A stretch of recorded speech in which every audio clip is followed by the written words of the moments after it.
అధినేత జగన్మోహన్ రెడ్డి గారి ఆదేశాల మేరకు తణుకు నియోజకవర్గంలో కారుమూరు నాగేశ్వరరావు గారి ఆధ్వర్యంలో జరుగుతున్నటువంటి డిఎస్సిలో జరిగినటువంటి అవినీతికి వ్యతిరేకంగా రెండో రోజు రీలే నిరాహార దీక్షకు విచ్చేసినటువంటి పెద్దలందరికీ, వివిధ గ్రామాల నుంచి వచ్చినటువంటి వైఎస్ఆర్ కాంగ్రెస్ పార్టీ నాయకులందరికీ హృదయపూర్వక ధన్యవాదాలు తెలియజేస్తా ఉన్నాం. వాస్తవంగా కూటమి ప్రభుత్వం అధికారంలోకి వచ్చిన తర్వాత పేద ప్రజల్ని వెన్నుపోటు పొడిచే విధంగా, విద్యార్థులను వెన్నుపోటు పొడిచే విధంగా, ఎవరైతే డిఎస్సి బాధితుల్ని వెన్నుపోటు పొడిచే విధంగా ఇవాళ కూటమి ప్రభుత్వం తీసుకునే నిర్ణయాలు మనం చూస్తూ ఉంటే చాలా బాధాకరం అనిపించే పరిస్థితి కనిపిస్తూ ఉంది.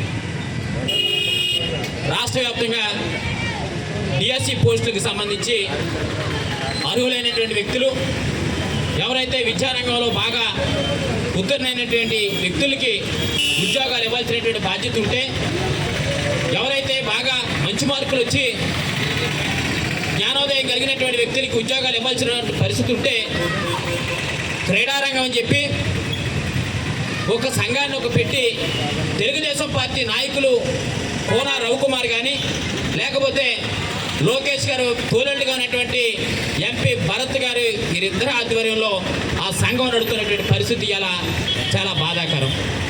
ఇలా ఐఏఎస్ అధికారుల యొక్క సమక్షంలో నడవలసినటువంటి వ్యవస్థ తెలుగుదేశం పార్టీ నాయకుల యొక్క కబంధ హస్తాల్లో నడుస్తూ ఇలా సీట్లు అమ్మేసుకునే పరిస్థితి కనిపిస్తూ ఉంది.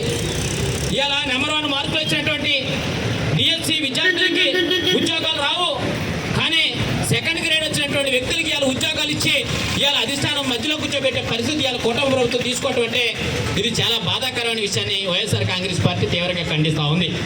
అందుకనే వైఎస్ఆర్ కాంగ్రెస్ పార్టీ అధినేత జగన్మోహన్ రెడ్డి గారు ఆంధ్రప్రదేశ్ రాష్ట్రంలో ఉన్నటువంటి డిఎస్సి విద్యార్థులు ఎవరైతే ఉన్నారో, డిఎస్సి బాధితులు ఎవరైతే ఉన్నారో వారికి న్యాయం జరగాలన్న ఉద్దేశంతో, అదేవిధంగా ఎవరైతే విద్యార్థులకు సరైనటువంటి ఫీజు రియంబర్స్మెంట్ కానీ, విద్యా దీవెన కానీ, వసతి దీవెన కానీ ఇలాంటి సంక్షేమ పథకాలు కూడా ఎక్కడ ఇవ్వటం లేదన్న ఉద్దేశంతో జగన్మోహన్ రెడ్డి గారు ఒక కార్యక్రమాన్ని శ్రీకారం చుట్టడం జరిగింది.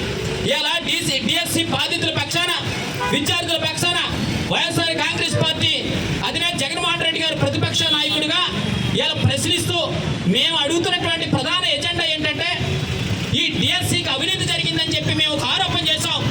ఈ ఆరోపణ అవునా కాదా అని చెప్పి మీరు సిబిఐ విచారణ జరిపి వాస్తవం తేల్చమని చెప్తే ప్రభుత్వ యంత్రాంగం ఎందుకు ఎదురుకు రావట్లేదో సమాధానం చెప్పాల్సినటువంటి పరిస్థితి ఉంది.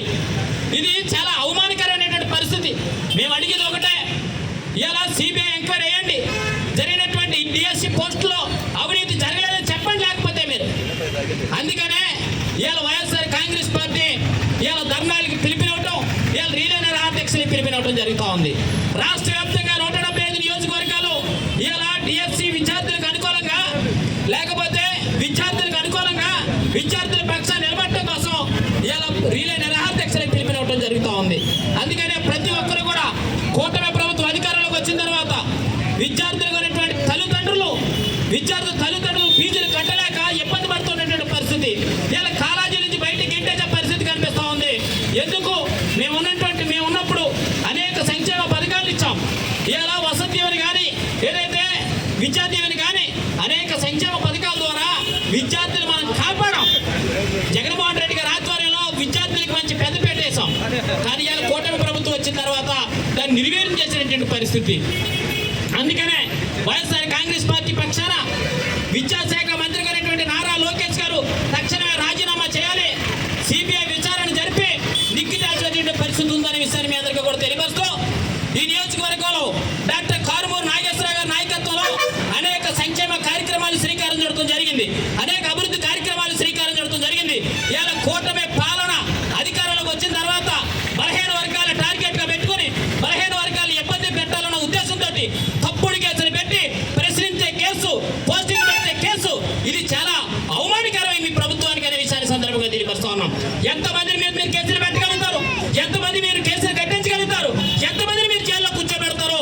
మేము కూడా చూడడానికి వైఎస్ఆర్ కాంగ్రెస్ పార్టీ నాయకులు, కార్యకర్తలందరూ కూడా సిద్ధంగా ఉన్నారనే విషయాన్ని సందర్భంగా తెలియపరుస్తా ఉన్నాం. ఈ నియోజకవర్గంలో శాసనసభ్యులు కానీ అభివృద్ధి మీద మీరు దృష్టి పెట్టండి. కేసులు కట్టేదాని మీద మీరు దృష్టి పెడితే ప్రజలు మీరు సమాధానం చెప్పాల్సిన పరిస్థితి ఉంది.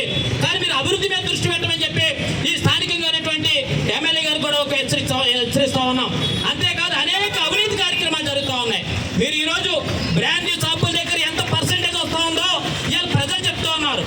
బ్యాంకులో ఎంత పర్సెంటేజ్ తీసుకుంటా ఉన్నారో ప్రజలు చెప్తున్నారు. మేము చెప్పక్కల, మీ కూటమిలో అనేటువంటి జనసేన, బీజేపీ, తెలుగుదేశం పార్టీ నాయకులే చెప్తూ ఉన్నారు ఎంత పర్సెంటేజ్ తీసుకుంటా ఉన్నారు. కానీ ఇప్పుడు కానీ మీరు సిగ్గు తెచ్చుకొని ఈ